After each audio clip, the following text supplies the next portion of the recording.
Buenas tardes.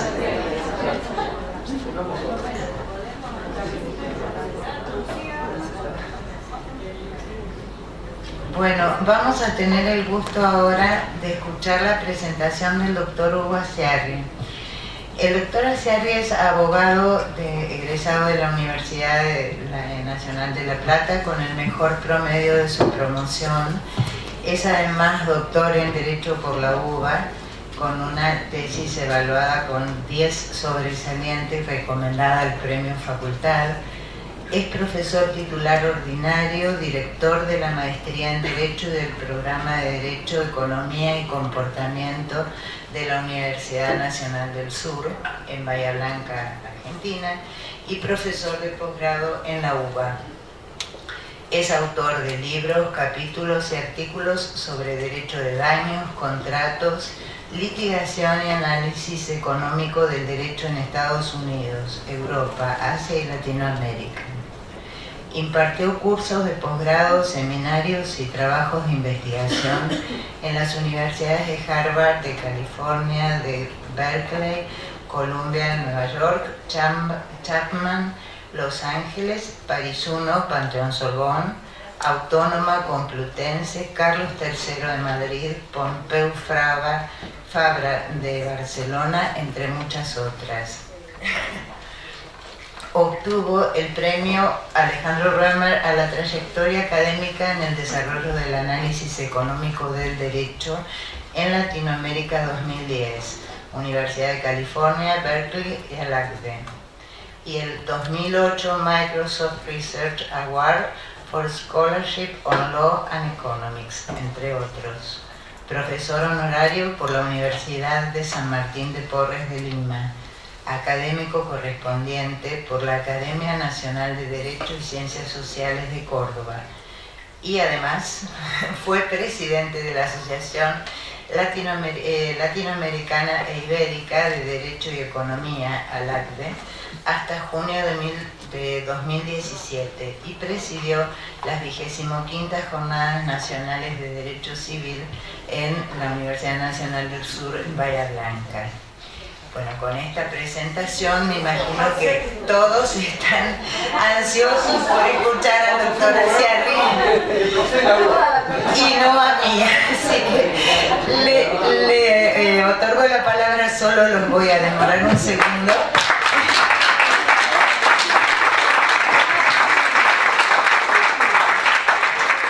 Es un lujo y es nuestro, es argentino. No, solo les voy a demorar un segundo de inicio para pedirles que las preguntas que tengan que quieran hacerle al doctor al finalizar su exposición las hagan por escrito y me las van a hacer llegar, de manera que yo se las voy a transmitir, porque por un tema de audio es posible que no se escuchen si ustedes las hacen de viva voz. Así que bueno, muchas gracias y no demoro más. Muchas gracias. Bueno, buenas tardes, gracias a todos. Gracias en primer lugar a los organizadores. Hoy estaba felicitándolos y voy a seguir haciéndolo por la actividad del colegio. Sinceramente ya me perdí qué tipo de jornadas son y qué número por tanta actividad académica que tienen y de calidad. Así que bueno, muchas gracias por haber, es un honor para mí estar acá. Y gracias a ustedes por estar a esta hora, que agarro un poco de sueño y esas cosas. Les cuento un poco cuál es mi idea sobre este asunto. Este es un trabajo que en realidad no hay un paper detrás de esto, es un trabajo in progress. Estamos haciendo el trabajo y estos son datos preliminares que quería compartir con ustedes, y lo que opinen sobre esto me va a interesar mucho porque va a enriquecer el trabajo final al que lleguemos. Final, si hubiera algún trabajo final, que ya no existen trabajos finales, ¿no? Mis coautores son Gonzalo Ramírez Muñoz de Toro, que es informático, y Fernando Del Bianco, que es econometrista. Es un trabajo interdisciplinario en serio. Mi idea es bastante sencilla, nuestra idea es bastante sencilla. Quiero mostrar algunos hechos que demuestren que hay dos grupos de personas que por solo integrar ese grupo están siendo perjudicados por el modo en que se determinan las indemnizaciones por daños en Argentina. Quiero decir, nuestro concepto típico de vulnerabilidad es vulnerabilidad por pertenencia a una clase o grupo de personas. Luego, lo que estamos mostrando es dos clases o grupos de personas que reciben menos indemnización de acuerdo a sus condiciones de lo que deberían recibir de acuerdo a nuestro marco teórico y derecho vigente. Marco teórico derivado del derecho vigente.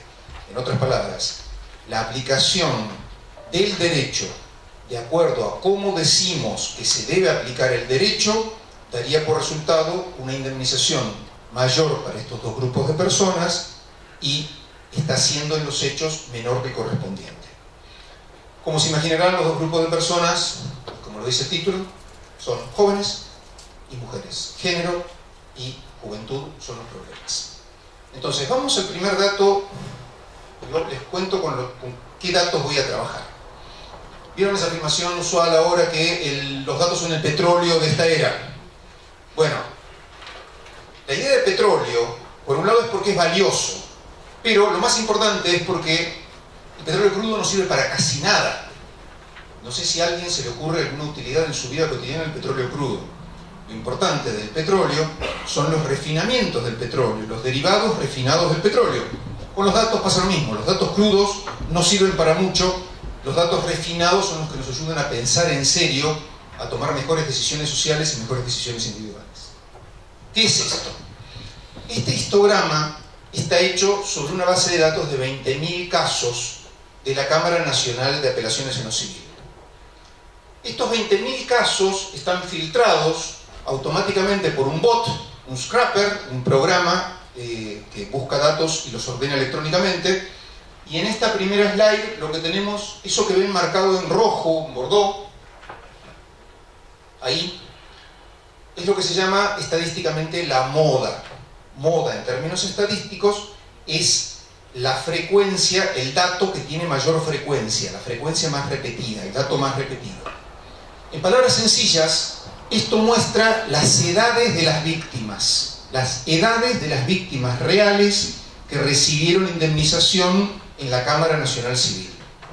Contrariamente a la suposición ingenua, si no supiéramos nada al respecto, donde pensaríamos que hay una distribución normal significa que hay un pico en el centro y va decreciendo, hay muchos en el centro y menos en los extremos.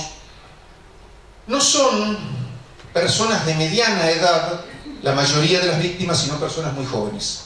La moda ahí está a los 22 años. La cantidad de personas que más accidentes sufren son las personas jóvenes de 22 años.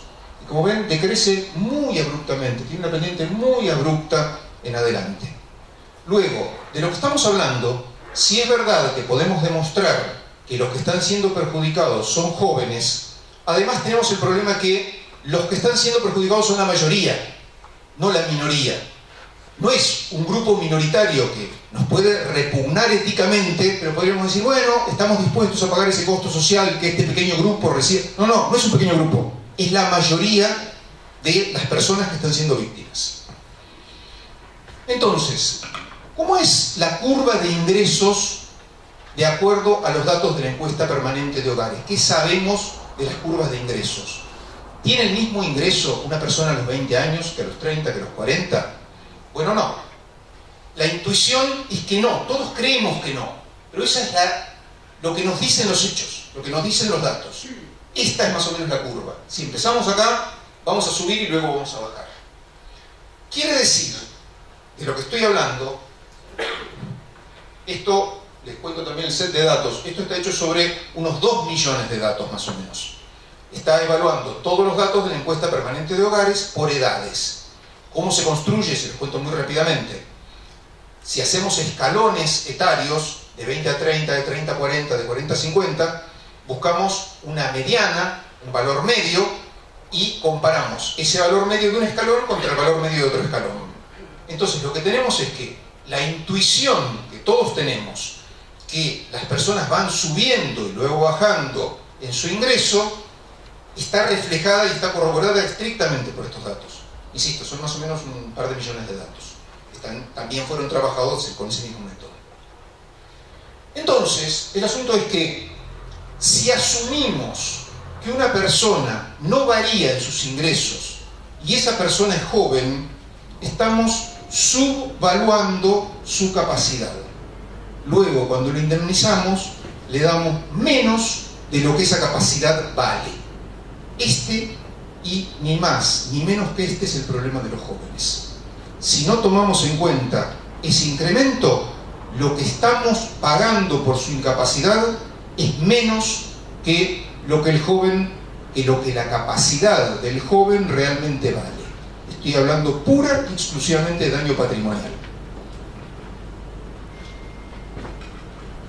Lo interesante es que si recordamos lo que nos dice hoy el artículo 1744, es que el daño debe ser acreditado, salvo que surja notorio de los propios hechos. Sabemos, en definitiva, por nuestras intuiciones sobre la sociedad, que los jóvenes tienen esa curva de incremento. Sabemos por datos estadísticos que tienen esa curva de incremento. Los hechos notorios al día de hoy no son meramente eso que conocemos por nuestro barrio, por las 5 o 6 personas que nos tratan, sino que cuando hablamos de hechos notorios son frecuentemente resultados estadísticos. Decimos, una persona en Argentina va a vivir una cierta cantidad de años porque tenemos un dato estadístico, no porque vimos 4 o 5 muertes cercanas. Entonces, lo interesante es que esta vulneración a este grupo está contra la norma expresa. Ni siquiera tenemos que invocar normas constitucionales, tratados internacionales. Estamos juzgando contra la norma expresa de juzgamiento preciso, técnico, detallado de este tipo de indemnizaciones, de este tipo de resoluciones. Segundo, discriminación por género. Y ahora les cuento un poco qué datos estamos utilizando y qué es eso que vamos a ver ahora. Estos nuevamente son el mismo set de datos de la Cámara Nacional Civil, la misma cantidad, 20.000 datos, que son más o menos 16.000 y pico los útiles, que fueron lesiones y no muertes. Hay una distinción entre dos géneros, binaria, que es como están ordenados los datos, como pueden ser captados los datos de la base de datos de la Cámara, y lo que tenemos es esa línea de color bordeaux o algo así, corresponde a género masculino, y la de color verde corresponde a género femenino. No se necesita demasiado para ver que siempre sobresale una respecto de la otra, con una sola excepción. Hay un solo año, que luego vamos a ver que hay una equiparación que es 2009, ¿no? 2008, perdón, 2008. Puede ser una anomalía estadística, son datos preliminares, pero salvo ese año tenemos esto. ¿Qué es esto? ¿Qué están reflejando estos datos? Cuando decía, refinemos los datos para que los datos nos sirvan. Estos datos están sacados, primero están normalizados con moneda del 2007. Quiere decir, están actualizados por inflación a un punto comparable. Primera cuestión interesante, al no tener en nuestra cabeza y a nuestra disposición una posibilidad de comparar datos monetarios de distintas épocas, corremos el riesgo de comparar lo incomparable. Pensamos mal porque no podemos comparar sumas de dinero, valores adquisitivos de épocas diferentes. Cuando pasamos todo a una misma escala comparable, podemos, en definitiva, comparar un año con otro y comparar dentro del mismo año sumas de diferentes épocas. Lo que encontramos entonces sobre indemnizaciones, montos totales de indemnizaciones, es que las indemnizaciones que recibe el género masculino superan siempre, con una sola excepción, que insisto puede ser hasta un error estadístico, a las indemnizaciones del género femenino. Si vamos al daño patrimonial, exclusivamente, observamos este efecto. Y yo acá me voy a poner en una posición condescendiente con los juzgadores. Voy a pensar que esto no es ni más ni menos que un reflejo de la brecha de género. Yo voy a decir en este punto, no es lo que creo, sino lo que voy a defender solo como hipótesis. Como hay una brecha de género en esta sociedad y la indemnización por daño patrimonial refleja eso, es consistente decir que hay una brecha en las indemnizaciones. Esto voy a demostrar en unos minutos que es incorrecto. Pero no me voy a quedar acá, sino que voy a pasar al daño no patrimonial o daño moral. Enseñamos en la facultad que el daño moral y el daño patrimonial no están atados. Cualquier estudiante que rinde un examen en cualquier facultad de Derecho, si dijera son meramente uno un porcentaje del otro, diríamos, está equivocado. Bueno, los jueces tampoco lo sostienen explícitamente en sus sentencias. Pero recuerdo una frase de un colega belga que decía: a los jueces, cuando analizamos el producto de la actividad de los jueces, hay que analizarla como a la actividad de los lobos marinos. No les preguntemos qué piensan de lo que hacen, sino estudiemos qué hacen. Lo que hacen es esto. Lo que hacen es el daño moral, el daño no patrimonial correspondiente al género femenino es inferior al género masculino. Y acá ya no hay excusas. No hay excusas porque la brecha de género en ingresos no me justifica la brecha de indemnizaciones en daño moral. Esto tendría que ser dinero suficiente para adquirir bienes. Y los bienes son comparables año por año por esa actualización, por ese paso a moneda constante de un cierto año. Luego, no tenemos ninguna explicación razonable que nos pueda gustar o no para esto. Y voy a hacer una digresión antes de seguir. Las indemnizaciones vimos en ambos casos que decrecen en moneda constante. El asunto es, no hay una justificación para que decrezcan en el daño extrapatrimonial porque deben adquirir bienes. Aunque entendamos que hay una caída del ingreso real en los últimos 10 o 12 años, no tiene sentido decir que decrezcan las indemnizaciones por daño patrimonial si esas indemnizaciones no pueden adquirir los mismos bienes. Quiero decir, si el salario cae respecto de los bienes, no hay por qué pensar que el bienestar no vinculado a ingresos caiga respecto de los mismos bienes. ¿Sí? La conjetura, desgraciadamente, es que esto surge de lo que no debería pasar. Lo que se está haciendo explícita o implícitamente es atar la indemnización por daño moral a la indemnización por daño patrimonial. Sobre esto habíamos hecho un estudio hace como 10 años. En esta época no contábamos con la misma tecnología que ahora, lo hicimos manualmente, era sobre 800, 900 casos, si no me equivoco, nada más.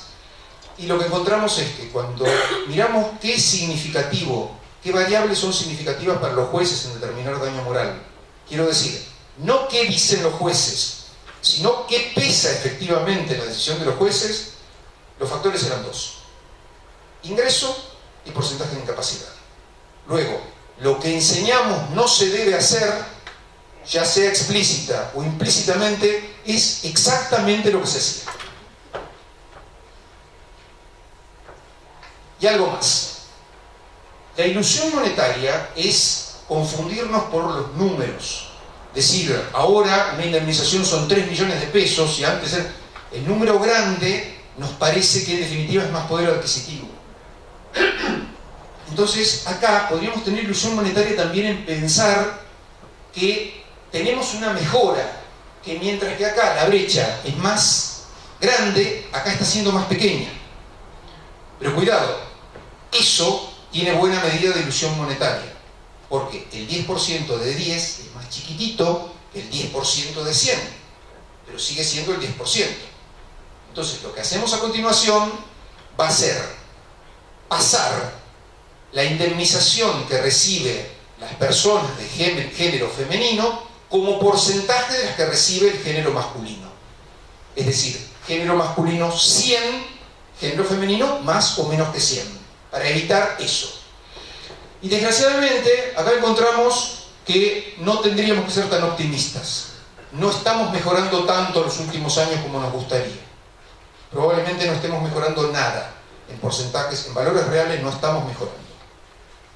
Esto es daño patrimonial, esto es daño extrapatrimonial, y ahí se ve que las diferencias no son tan promisoriamente, no se están tan promisoriamente acortando como parece cuando lo miramos en los histogramas anteriores.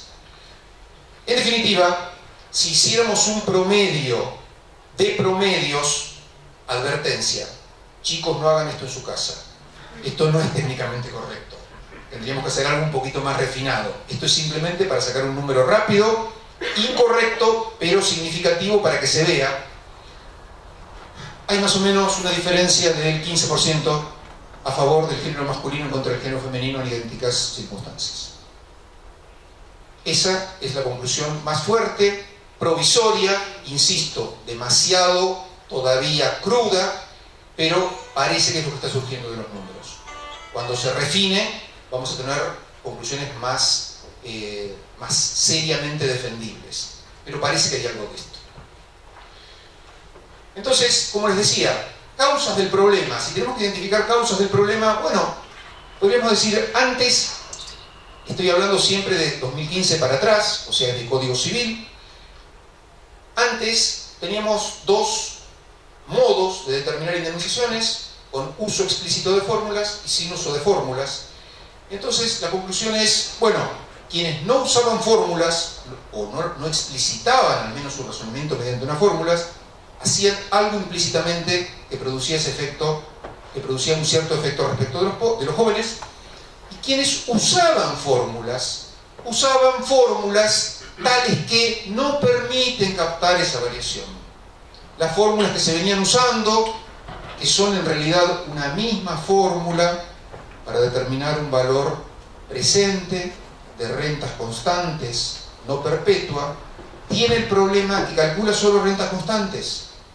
Luego, toda la ganancia en incrementos del joven, que es lo normal, no una chance excepcional de que ocurra, sino lo que normalmente ocurre, estaba cortada y perdida para los jóvenes.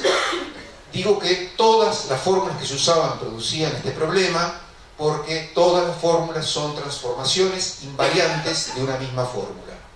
Si quisieran, y hasta ahora no hay que hacer estas cosas, porque cae mal normalmente para la salud, la fórmula Woto, la fórmula esta de valor presente estándar, lo que hacemos acá es pasar de una u otra, demostramos que esto no es más que una transformación, cambiamos el orden de los factores, o sea, hacemos las transformaciones, pasajes de términos y llegamos a lo mismo.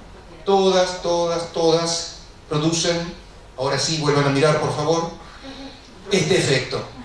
Este efecto es, esto es lo que calculan las fórmulas, esto es lo que deberían calcular, pero desgraciadamente todo eso rojo es lo que se están perdiendo los jóvenes cuando usamos una fórmula de rentas constantes y le ponemos como valor lo que el chico ganaba en el momento del daño.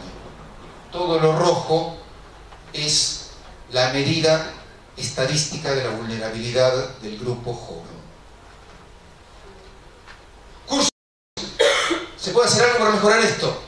Pero por supuesto que podemos hacer algo. Primero, usar procedimientos implícitos siempre es malo.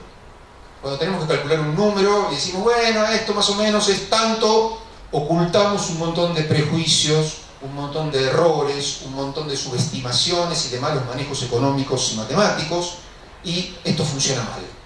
Eso de la discrecionalidad del juez, está muy bien la discrecionalidad del juez, pero la discrecionalidad del juez tiene que ir sobre los hechos, tiene que decirme qué hecho vamos a tomar y no sobre las matemáticas.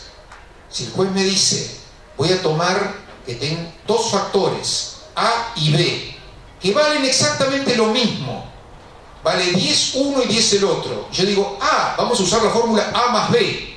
Después me dice, no, pero el resultado lo voy a cambiar un poco por la discrecionalidad del juez. No. Eso es arbitrariedad. Puede ser que no valgan lo mismo, pero que me diga cuánto vale este factor, cuánto vale este otro factor y qué tipo de relación establezco entre ambos. Entonces, cuando se explicita eso, podemos llegar a un resultado que podemos discutir, que podemos controlar, que no es más ni menos que una decisión republicana, democrática y funcionalmente adecuada para el caso. En definitiva, utilizar un procedimiento explícito y un procedimiento que pueda captar variaciones. ¿Se puede hacer un procedimiento que pueda captar variaciones? Pero por supuesto. ¿Es difícil ese procedimiento? Bueno, es más o menos lo que hacemos cuando calculamos intereses sobre tasa variable. Yo creo que ninguno de los presentes tiene un blog y un lápiz con el cual se pone a hacer cuentas para agregar tasas variables. Tenemos que saber lo que estamos haciendo y tenemos instrumentos que pueden hacerlo mejor que nosotros. Nosotros, los seres humanos, quiero decir, todavía somos mejores que los sistemas, incluso que los mejores sistemas de inteligencia artificial, o mejor dicho, no sé si somos mejores. Al menos confiamos más todavía en nosotros como especie, determinando hechos sobre los cuales vamos a aplicar luego normas. Confiamos todavía más en nosotros. Pero sacando cuentas, haciendo cálculos sencillos, son mejores las máquinas, son mejores los sistemas, lo hacen más rápido, lo hacen con menos errores. Entonces, lo que se puede hacer, y ahora en Thomson Reuters va a estar este sistema, es dejémosle al sistema que haga los cálculos y nosotros hagamos la parte anterior, que es qué insumos vamos a meter en ese asunto. Los insumos son lo que vale, entender el procedimiento es lo que importa desde el punto de vista de la justicia, y llegar a un resultado es la suma de esas dos mejores habilidades. Las mejores habilidades humanas para lo que somos mejores, o al menos estamos convencidos que somos mejores, y las mejores habilidades automáticas para aquellos que son mejores. Este es el sistema, hay una planilla libre y Thomson lo va a tener en su sistema integrado en poco tiempo. Causas del problema sobre género. Un poco lo adelanté, pero me quedé con algo que dije, esto que parece correcto es incorrecto. Dije, podríamos pensar que el problema de la determinación del daño patrimonial en contra del género femenino es meramente una consecuencia de la brecha de género. Las mujeres cobran menos, por lo tanto, eso está mal, pero esa injusticia no la pueden arreglar los jueces. Los jueces tienen que determinar una indemnización menor. Por favor, si esto se está grabando, nadie corte esta parte. El problema en esto es subestimar otro componente del valor de la capacidad, que es ese componente que hoy el artículo 1746 llama actividades económicamente valorables y que en economía se llaman precios sombra. Y son las actividades por las cuales nadie nos paga, pero que si no las podemos realizar o no las podemos realizar igual, tenemos que pagar en el mercado. Actividades de cuidado de personas queridas o convivientes, actividades hogareñas, actividades de autotransporte, autohigiene, autococina, esas cosas que hacen los seres humanos, por las cuales nadie les paga, pero cuestan plata en el mercado. Y el problema es que tenemos una distribución desigual de esas actividades. El género femenino, por cuestiones históricas o por lo que sea, hoy sabemos que tiene una porción mayor de esas actividades. Luego, si no computamos el valor de esas actividades, entonces sería correcto lo de la brecha de género, si la capacidad fuera meramente ingresos. Nuevamente, dos componentes de la capacidad. Actividades productivas son aquellas por las que nos pagan honorarios, salario o algo así. Actividades económicamente valorables son aquellas por las que pagamos, y si no, tienen un precio sombra. El precio sombra es lo que debemos pagar. En definitiva, entonces, no es correcto que la brecha de género derive inmediata y necesariamente una brecha de indemnización, ni siquiera en daño patrimonial, sino que esto ocurre por una desconsideración o una mala consideración del valor de las actividades económicamente valorables. Y nuevamente, el otro problema es, mientras no usemos procedimientos explícitos, estas cosas no las podemos ni discutir. Si yo digo que a la persona A le dan 8 y por lo mismo a la persona B le dan 10, y digo cosas como, pensando en su edad, en los importantes valores implicados, en la relación de parentesco, la cantidad de hijos que tenga o que no tenga, el trabajo que realiza y su estado de salud, no digo nada. Porque esa fórmula, ese conjunto de palabras, puede ser seguido de cualquier número. Entonces, un conjunto de premisas del cual se deriva cualquier conclusión no justifica adecuadamente ninguna conclusión. Ese es el problema en este aspecto de usar procedimientos no explícitos de determinación. Y en lo que hace al daño no patrimonial, el problema nuevamente es atar, vincular el daño no patrimonial al daño patrimonial. Luego, los cursos de acción precisamente son ir en contra de esa tendencia incorrecta. El primer curso de acción es, bueno, utilicemos un procedimiento explícito. Contame de dónde sacaste esas cosas que te llevan a decidir que me vas a dar 100.000 o que me vas a dar 50.000. Contame de dónde las sacaste y cómo las relacionaste. Sobre la base de un procedimiento explícito, luego se requiere una adecuada valoración de ese precio sombra, de esas actividades productivas por las cuales no recibimos dinero del mercado. Y finalmente, en lo extrapatrimonial, no atar estrictamente la indemnización de lo extrapatrimonial a lo patrimonial. Acá tendríamos para hablar un rato largo y sería muy interesante discutir sobre este tema. Pero, por ejemplo, pensar que el dolor de los ricos vale más que el dolor de los pobres, porque los ricos tienen satisfacciones sustitutivas más caras que los pobres, nos genera un problema de inconsistencia de base en este sentido. Si tuviéramos una satisfacción plena en el sentido de indiferencia de una persona pobre, quiero decir, si esa persona pobre decidiera que es igual vivir con esa cantidad de dinero y quedar cuadripléjico, o vivir sin esa cantidad de dinero y estar con sus facultades normales, con sus habilidades y posibilidades normales, si tuviéramos eso, podríamos decir, bueno, a partir de acá a los ricos le damos más. Pero el problema es que no llegamos siquiera a esa satisfacción primaria. Entonces, decir, le damos menos a uno y le damos más al otro sobre la base de una falta de satisfacción inicial nos crea un problema jurídico, económico, ético, matemático y lo que se nos ocurre. Me parece que tiene un problema interesante.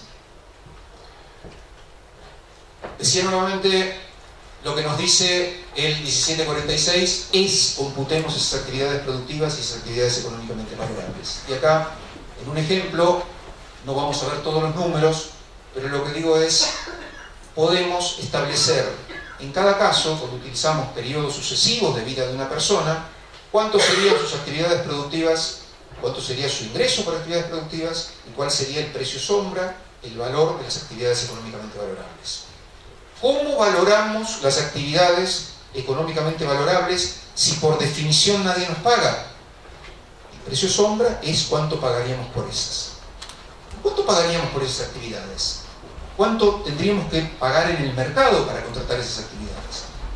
Bueno, imaginémonos que al menos tenemos que pagar los salarios, las remuneraciones del personal que trabaja en casas particulares. Y ustedes dirán, pero esto es inhumano. ¿Cómo vamos a pensar que un padre y una madre realizan esas tareas y cobrarían el valor de esas tareas es nada más que lo que se le pagaría a un tercero o a un extraño que no tiene ninguna vinculación? Bueno, ¿saben qué? Si no hacemos eso, que es lo que estamos haciendo ahora, le estamos dando muchísimo menos. Esos ingresos son superiores, por definición, al salario mínimo vital y móvil. Si incluimos esos ingresos y si tomamos en cuenta que el ingreso del género femenino, mejor dicho, que la capacidad del género femenino tiene un componente importante de ese tipo de tareas, nos da una cantidad que supera la brecha de género de modo muy notable y muy consistente. En definitiva, lo que hacíamos ahí, en este ejemplo, es eso. Llegamos al total a través de esas dos columnas y ese total sería lo que, en definitiva, la norma procura captar. Y un párrafo final sobre las normas. Parece que muchas veces hacemos normas y nos quedamos muy tranquilos porque las normas nos reflejan un mundo que ética y jurídicamente nos gustaría. Decimos, evaluamos la capacidad de acuerdo a las actividades productivas y a las económicamente valorables, y además pagamos por lo extrapatrimonial. Pero cuando aplicamos las normas, no somos consecuentes con aquel mundo que nos gustaría. Tenemos un problema con la aplicación de normas.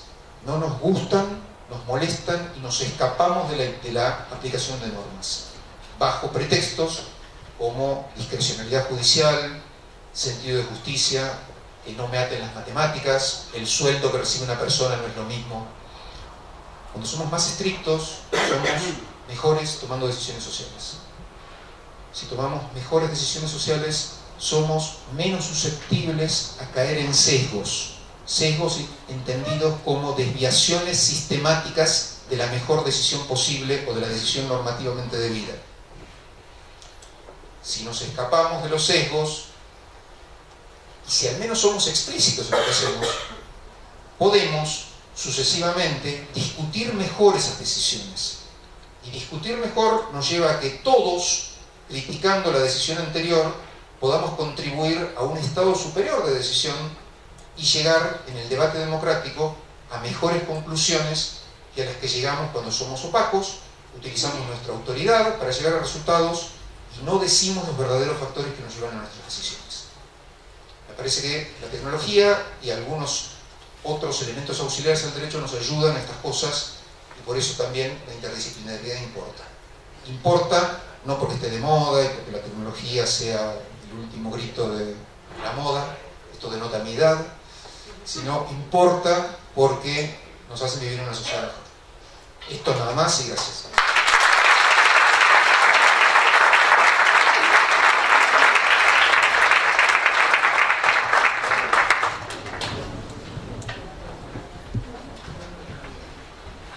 Bueno, muchas gracias. La verdad que todavía para mí fue muy fuerte esto porque hasta el 15 de mayo de este año fui camarista civil, de modo que me siento personalmente interpelada por esta cuestión.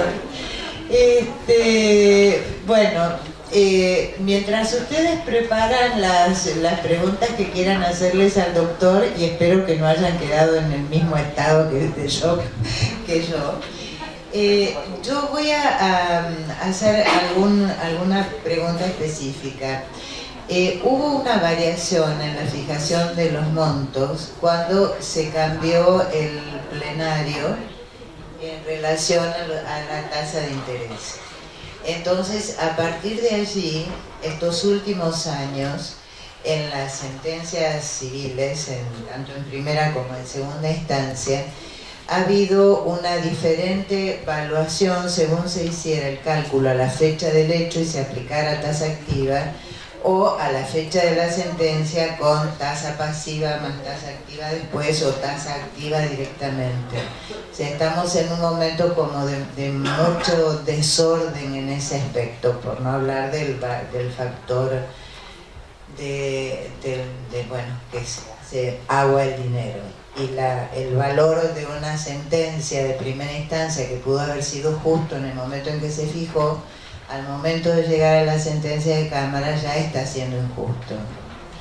Entonces, mi pregunta es, ¿ustedes tomaron en cuenta estas variables que específicamente atañen a la Cámara Civil, que es la base de datos con la que ustedes se manejaron? Porque muchas diferencias de montos pueden surgir a partir de esto. Les cuento un poquito. Las diferencias intergénero no pueden ser afectadas por una modificación temporal. O sea, en esa no tenemos duda. Las diferencias... ¿Se escucha? ¿Se oye esto? Sí. Las diferencias en cuanto a la caída puede ser debido a la tasa de interés, en el sentido de tengo un menor monto y una tasa de interés mayor y termino equilibrando. Esto puede ser así. Y esto me trae a colación algo, insisto, las de género no pueden ser porque son las mismas, a los mismos momentos, se aplican. Claro. Y esto me trae a colación algo interesante que me preocupa particularmente, y que es esto. Vamos a hacer una maldad. Yo les pregunto a todos ustedes cuánto era el salario mínimo en 2009. ¿Alguno de los presentes puede recordar el monto nominal del salario mínimo vital y móvil de 2009? Gracias, ese era el resultado del experimento.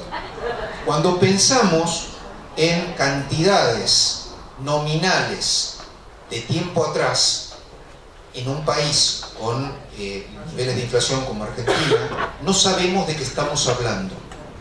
Por lo tanto, por una cuestión empírica, es mejor pensar en valores actuales. Si me preguntaran el mejor modo de calcular una indemnización, además de que diga el código que la indemnización es una deuda de valor, y por eso es un valor que se cristaliza al momento de pago, es mejor en términos computacionales, mentales, pensar en valores de hoy. Y si una persona ganaba un salario mínimo, y quiero tomar eso a algún efecto, pensar en el salario mínimo de hoy, esto implica no determinar valores a la fecha del hecho, sino a la fecha de determinación.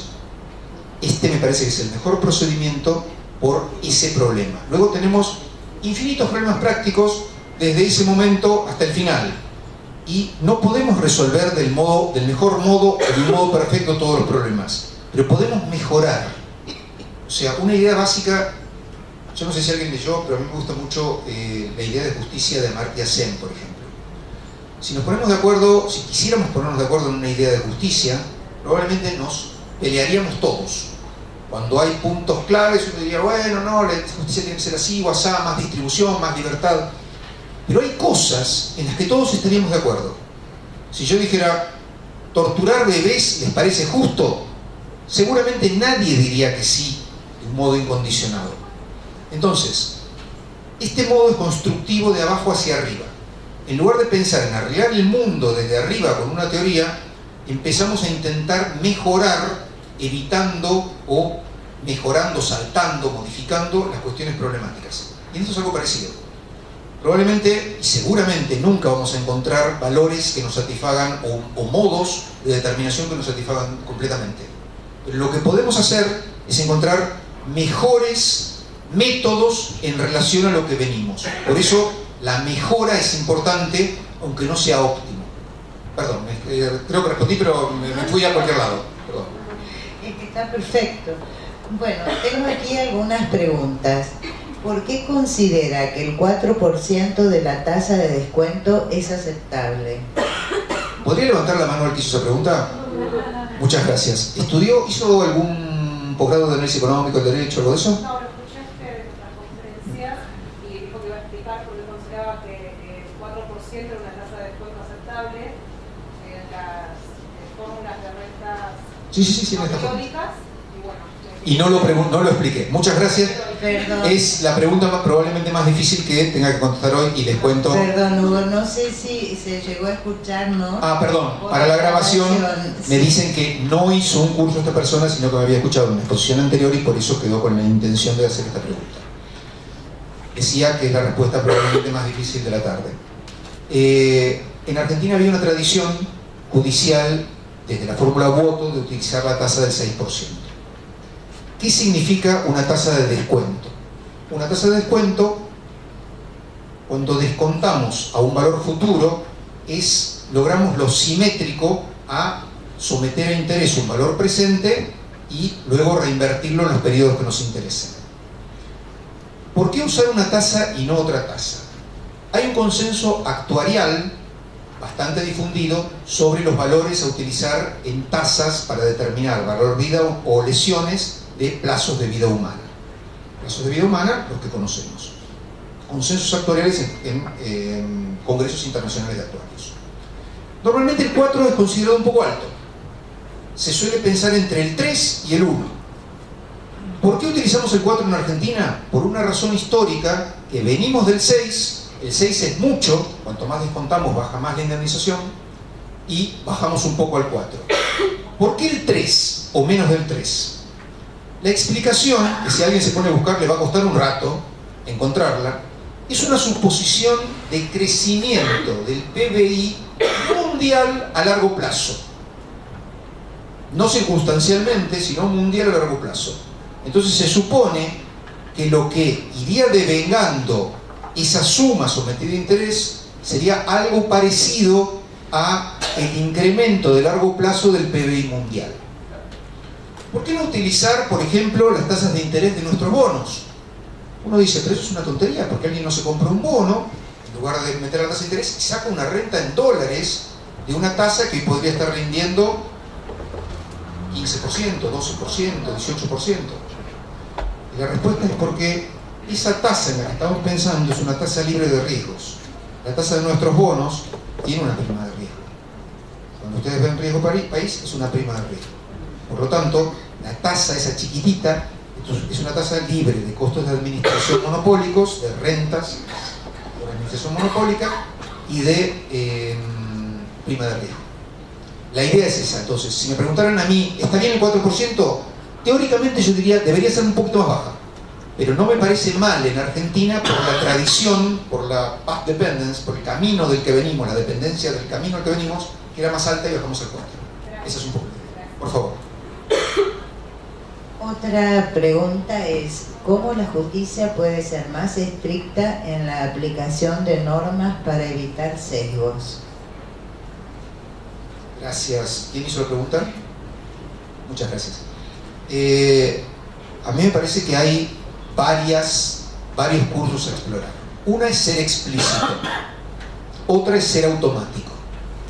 ¿Qué quiero decir? Ser explícito permite la crítica, es lo que decía hoy. Si tengo un sesgo en la aplicación, si sistemáticamente estoy equivocándome para el mismo lado, un sesgo, a diferencia de un error, es que el error puede caer para uno o para otro. El sesgo cae siempre del mismo lado. Entonces, si estoy siendo sesgado y estoy siendo explícito, la crítica me puede hacer que no siga siendo sistemático. La crítica es la apelación, los fallos de tribunales superiores, la doctrina de los autores, todo eso junto y el estado de opinión en última instancia de la sociedad. Eso, ser explícito, ayuda a evitar sesgos. Y otra cosa que ayuda a evitar sesgos es ser automático. Ser automático es, en algunas decisiones en las que no nos va la vida, por ejemplo, hoy hablábamos durante el almuerzo, si se deben dejar las boletas de aporte en papel después de remitirse la constancia electrónica de pago, algunos juzgados dicen sí y otros no. Uno diría, ¿por qué no automatizamos y evitamos ese problema? Esos son un montón de horas de trabajo de muchas personas, un montón de costos, automaticemos. Lo que automatizamos en lo que no hay un problema de justicia en lo que nos vaya la vida, nos saca el riesgo de siempre perjudicar al mismo y nos pone en un ambiente en el cual, además de evitar el sesgo, reducimos costos, que son costos administrativos y costos sociales, evidentemente. Muy bien, aquí tenemos otra pregunta. Si se puede compatibilizar este criterio con la compensación económica. A ver si entiendo, ¿quién hizo esta pregunta? Creo, o sea, la idea... Perdón, sí, usted, doctor, se refiere a la compensación económica en el Instituto del Código en materia de divorcio, cese de uniones convivenciales y demás. La respuesta corta es sí, sin duda. La respuesta larga es, hay una fórmula y una planilla de cálculos para compensación económica en el divorcio y uniones convivenciales, y fin de uniones convivenciales, hecha por Matías Irigoyen Testa, donde la idea es tomar parámetros aproximados a estos, pero más parámetros. Lo que hace que el asunto tenga otra complejidad es que hay más factores involucrados o distintos factores involucrados. Los criterios basales de este asunto son estrictamente trasladables a la compensación económica. Muy bien, otra pregunta. ¿Usted considera que es viable imponer a los jueces la aplicación de fórmulas cuando en esta jurisdicción hay magistrados que no aplican la ley 14967 de honorarios profesionales, infringiendo sus mínimos arancelarios? Algo me hizo pensar que era bien local la pregunta. No preguntes quién hizo la pregunta. No, Levantando la mano, se está haciendo Se levantó la caro. mano. Se está haciendo caro. Y además fue aplaudida. Me encantaría contestar la respuesta corta únicamente. Sí, me encantaría. Me explayo un poquito más. No es imponerle a los jueces el uso de fórmulas, es imponerle a los jueces la aplicación del derecho. Y la aplicación del derecho es, señor juez, aplique el 1746 y cuénteme cómo lo aplicó. La fundamentación de sentencia es, cuénteme cómo lo aplicó. Y las fórmulas no son ni más ni menos que la expresión de ese razonamiento cuando hay cantidades complejas. Si un juez que no aplica fórmulas va a un restaurante y el mozo le dice, buenas noches, después cuando se está por ir, le dice, mire, dada la calidad de este restaurante, la cantidad de proteínas ingeridas, la compañía y el clima, son 3.500 pesos. Después va a decir, tráigame la cuenta por favor, porque quiere ver detalladamente qué factores numéricos y qué relaciones lo llevaron a ese número final. La fórmula no es ni más ni menos que eso. Es el modo en que los seres humanos del siglo XXI encontramos para expresar más unívoca y transparentemente los procedimientos que nos llevan a determinar cantidades. Entonces, es decirle al juez, simplemente, debe aplicar el derecho y debe aplicarlo de acuerdo al modo de razonamiento que compartimos como sociedad. No es que tenga que aplicar fórmulas, si quiere me lo cuenta con palabras. Es un poco anticuado, pero lo importante es que está aplicando con el derecho, está aplicando el derecho. Si quiere me dice, voy a tomar una cantidad tal que será equivalente a tal, me lo dice con palabras y lo vamos a entender igual. Pero normalmente los seres humanos del siglo XXI somos fórmulas para eso. La fórmula nos expone sin ambigüedades, o con la menor cantidad de ambigüedades posibles, ese razonamiento. Por eso el juez no tiene que aplicar fórmulas, el juez tiene que aplicar el derecho. Para aplicar el derecho es razonablemente exigible que en la fundamentación exprese su razonamiento del mejor modo posible. Muy bien, otra pregunta. Si tiene datos de montos indemnizatorios a favor de personas con discapacidad y aclara daño no patrimonial de víctimas de delitos habiendo sido abusadas por su propia condición. No, desgraciadamente nada. Esto fue solo sobre daños patrimoniales. No, pero sobre ese grupo de personas no tenemos ningún dato. No tengo ningún dato en la cabeza, por lo menos. Son excepcionales los casos en que existen causas de estas características, pero no son la mayor parte, son excepcionales. En esa inmensa base de datos quizá alguno se deslizó, pero... Por eso digo, debe haber datos, yo no lo sé. No lo sé. Bueno, no hay más preguntas. Doctor Santarelli, por excepción lo vamos a dejar hacer la pregunta de viva voz. No es pregunta, solamente me permito compartir con todos que el 1746 también debe ser alegado. Entonces, Hugo mostró muy bien. Sí. Gracias. No, simplemente permitirme decir, también debe ser alegado. Y digo, hace muchos años, acá dábamos un curso de cuantificación del daño y mi acento era que los colegas sepamos pedir. Después no vamos a agregar fácilmente lo arbitrario. Saber pedir hoy es saber plantear sobre la base del 1746. Decirle al juez que, por ejemplo, la progresión de ingresos es de público y notorio y que vaya al INDEC a buscar si es que no tiene un dato completo probado. También es decirle que tiene que hacer la indemnización significa, como dice el 1746, un capital traído al momento de la sentencia, por eso la tasa de descuento, además de la tasa después compensatoria, y esto hay que decirlo y explicitarlo para que generar el deber de expedirse sobre ese punto y de fundamentar cuando digo esto para que nosotros también no seamos también aquellos que no sé cuánto demandar y demando al tope, lo que creo que es mucho que después termina siendo nada por la evaluación monetaria. Entonces, esa práctica también tenemos que traerla a mejorar las condiciones de respuesta de la jurisdicción. Eso, gracias. Excelente. Muchas gracias.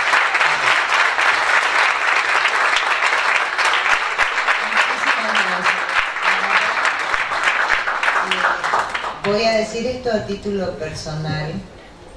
Cuando uno cree que no le queda nada por aprender, hay muchas cosas que no sabe y aprende gracias a exposiciones como la del doctor. Así que estoy personalmente muy agradecida. Muchas gracias, pero me parece que es importante esto. Sería una casualidad, antes de la palabra de Julio, que la última pregunta que me hicieron contesté no sé. Me parece que lo más importante de todo este asunto es que todos estamos aprendiendo todos los días y que todos no sabemos poquito. Y por eso es interesante ser transparente, que todos opinemos, que todos criticamos, que todos charlemos. Muchas gracias a ustedes.